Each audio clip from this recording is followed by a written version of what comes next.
Missy Bauer with B&M Crop Consulting. We just want to give you an update on where we're at with tar spot today.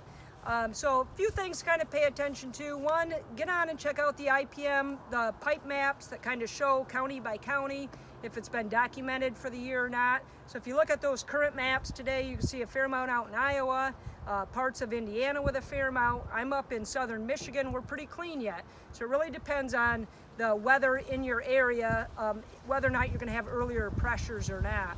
So take a look at that. Then in addition to that, what we really recommend is start looking at your average daily humidity rates in comparison to previous years.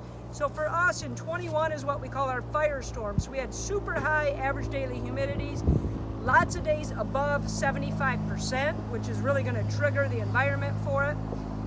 Last year in 22, we had very little tar spot, and we had pretty low average daily humidity. Very few days that were above that, mainly all below 75%.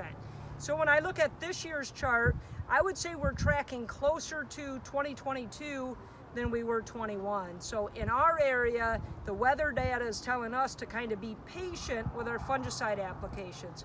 So right now where I'm at in southern Michigan, we're just tasseling, starting to shoot silks on the corn.